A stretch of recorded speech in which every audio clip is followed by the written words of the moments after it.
Keyin yana bitta hammani qiziqtiradigan savol. Rinoplastika operatsiyasi xoin operatsiyaga nisbatan qimmat. Ha. Hamma joyda narxlar har xil-da. Bu narx nimaga qarab chiqaziladi o'zi? Xo'p. Qimmatligi keladigan bo'lsa, juda ham qiyin operatsiya. 3 soat, 4 soat bo'ladi o'rtacha. Bizda reklamada do после tipa 20 ming bo'lganini ko'rsatadi-yu, lekin juda ham qiyin operatsiya.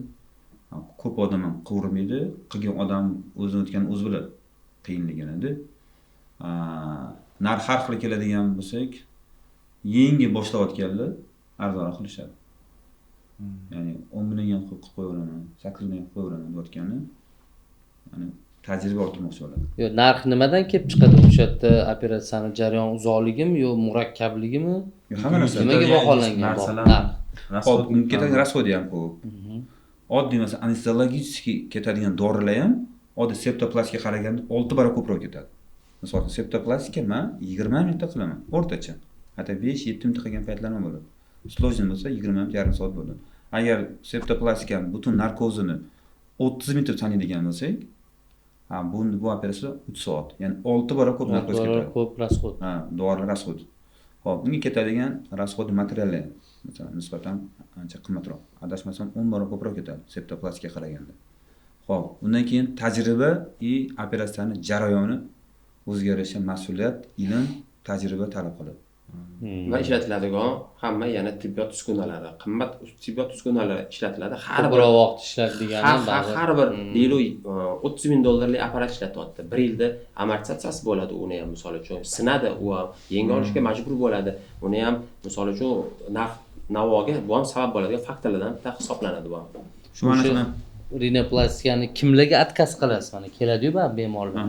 Xo'p. Kimlarga ko'pincha отказ berasiz? Отказ qiladiganlar yosh qizlar. Bukvalni adashmasam bir hafta ham bo'lmadi. Ya'ni pakazani ko'rmadingiz, отказ qilaverasiz. Pakazani hozir konkret aytib beraman, qanaqa bo'lganini otasi bilan kirib kelyaptilar. Bemor. So'rasam yoshi 20 yosh. Burun to'sig'ida ozgina qiyshiqligi bor, lekin kelishdan asosiy sabab rinoplastika kelgan. O'zi pakazani ko'proq septoplastikaga. Ozgina qiyshiqligi bor. Ozgina. Lekin shikoyatida nafasda muammo yo'q. Yo'q. Ozgina aytayapti, bu ham gap o'yini qilib. Xo'p. Chiroyli qiz, oppoq, bo'yi uzunroq. Adashmasam 170 bor.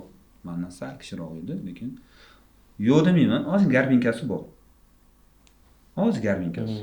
Lekin shu qizga shunaqa yarashib turibdi, garbinkasi, yoni adalari ham o'tiribdi. Keyin maqsad nima desam, shunaqa.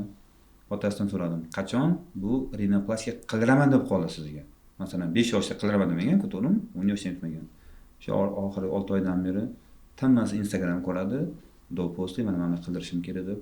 Qo'polakani holi joni qo'ymayapti mana. Yo'q dedim, tushuntirib berdim. Shunaqa Alloh chiroyli sizga husn bergan, chiroyli burun bergan. Bu burun vazifasi tashqi ko'rinish chiroyli bo'lish va asosiy nafas olish, hid bilish. Bu ko'rsatmasin, mana qilaman desangiz, birinchidan o'sha qilgan operatsiya sizga yoqmay qolishi mumkin. Orqaga qadam yo'q o'zi. Men bu burun menga yoqmadi, eski burun qaytarib berildi deyishga orqaga qadam yo'q. Bu birinchisi. Ikkinchisi, burun o'zidek burun bo'lmaydi shu. Ushlagani, taxtdan ushlaganda shu. 6 oy, 1 yil, 2 yilgacha mana shunaqa bo'ladi. Xuddi gipsdan yasab qo'ygandek bo'ladi. Travma olsa qiyshayib qolishi mumkin, sinishi mumkin. Xo'p, uchinchidan katta operatsiya bu. 3 soatli operatsiya. O'sha boyga yana narkoz jarayoniga qaytaveramiz, uni xavfiga. O'sha xavf. Qichimagan joyi qichish bo'ladi-da. To'g'ri. O'sha xavf saqlanib qoldi u qizda ham. Yosh edi, ozg'in edi, xavf yondosh kasal yo'q edi degan narsa bo'lmaydi. Unda o'sha xavf bor. Ya'ni siz aytganda qichimagan joyini qashish yo'q joydan. Misol uchun, tuppa-tuzi chiroyli qiz. Otasiga aytsam, otasi "Men ham o'shani tushuntira olmayapman qizimga." 5-6 bolani qo'yib qo'yib anaqa berish kerak ekan-da bahona unda. Mana shunaqa deyman. Shuni yo'lga qo'yib bolalarni chaqirib xonaga olib kirib. Bu ham gap. Mana 5 ta bola baho beramiz. Burningiz chiroylimi, chiroyli emas. Bir qizlar yaqin odamlar bo'lib ketadi-da. Oldin menga kelib yurgan, o'sha qilganda, o'ziga kelib qoldim, ko'rib bering deyman. Siz begona emassiz. Tashqaridan doktor chaqiramiz hozir. Mana shu qiz bitta ko'rganda, shu qizda nima defekt ko'ryapsan, ya'ni kulga sabab bo'ladigan yoki qanaqadir xunada narsa ko'rsan, so'rayman sizdan. Boladan so'raysiz, siz guvoh bo'lasiz.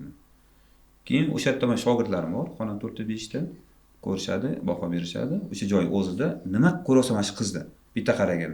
hech narsa ko'rmayman. Burnigacha, chiroyli burun. U ironiya bilan gapirmaydi o'tdi. Ya'ni masxara emas. Ya'ni kulib emas. To'g'richi masalan qiladi. Neytral baho beradi Ha, xullas. neytral baho beradi. O'sha narsani u qizlar eshitadi. Uydagilarim eshitadi. Mana qizim ko'ryapsanmi? Mana doktor to'g'ri maslahat berdi. Men aytamanki, bu narsa bilan boshqa joyga ham borib o'tirmaydi. Hozir har xil doktorlar chiqib ketishgan. Misol uchun kimgadir anaqa joyim yo'q masalanda. Psixologga tavsiya berish kerak bo'lar ekan-da. Da, Sizdan psixolog. Ozgina ilm olish kerak, noshukrlik qilish kerak biz. Allohning yaratgan husniga biz o'zgartirish haqqimiz yo'q. Ya'ni Muammo bo'lmaganligi uchun. bo'lmagan Muammo uchun. bu yo'q-da. Ha.